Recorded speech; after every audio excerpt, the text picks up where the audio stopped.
Nous passons tout de suite en direct au stade du Heysel où se déroulent en ce moment des bagarres assez impressionnantes sur la pelouse même et dans les tribunes. Les gendarmes viennent d'intervenir avec beaucoup de violence. Vous voyez ici les 19h36, 20 minutes après la première charge anglaise, Arsène Vaillant intervient enfin sur antenne pour la première fois. Arsène Vaillant, vous m'entendez? Oui, que je vous entends. Je vous appelle depuis très très longtemps parce que vraiment ce qui se passe ici est absolument scandaleux. Et je vous dirai tout de suite que si ça continue comme ça, eh bien, il n'y aura pas de match de football ce soir.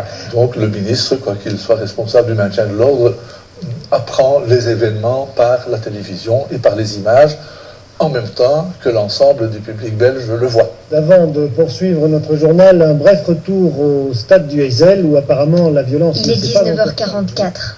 Le journal télévisé n'ose pas encore annoncer qu'il y a des morts. Allô, le studio, oui, il y a encore du renfort de gendarmerie qui arrive. J'entendais que vous parliez des blessés, on les évacue à l'extérieur, devant la tribune, et il paraît que là, le spectacle n'est pas très très beau à voir, et je veux bien croire, parce que je vous assure que cette charge des supporters de Liverpool, celle qui a provoqué le début des grosses bagarres, était très très très impressionnante. Eh bien, nous retournons immédiatement au Heysel où on vient d'apprendre qu'il y aurait des morts dans les tribunes. C'est encore à mettre au conditionnel, mais on voit très bien que la tribune est jonchée de corps et vous voyez, les secouristes manquent de civières. Ils sont obligés d'utiliser des barrières nadars pour transporter les corps des blessés et je vous le dis même, peut-être des morts. Arsène Vaillant, vous êtes sur place, est-ce que vous avez eu des informations à ce propos?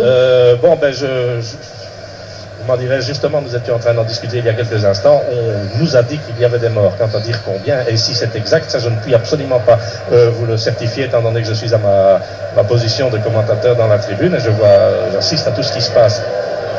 Mon triste rôle était de pratiquement, je ne le faisais pas, mais pratiquement compter les morts, ou en tous les cas demander combien il y avait de morts, de remonter à la position de commentateur et de donner à tout moment le triste bilan. Et en plus le donner pour toutes les TV qui étaient là, toutes les TV de l'Eurovision, puisque la plupart étaient seuls devant le micro, donc ils ne pouvaient pas quitter. Et nous étions deux. Moi, j'arrivais et je disais à tous les commentateurs, voilà, on en est à autant, on en est à autant, on en a autant. C'est pas drôle. C'est pas ce que j'ai fait de plus agréable dans ma carrière.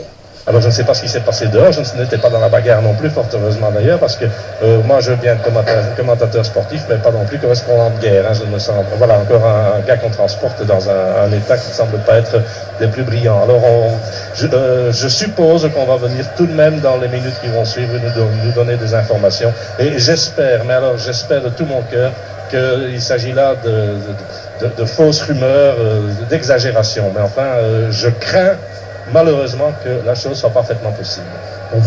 Regardez ce corps qui vient d'être déposé sur le brancard était totalement inerte.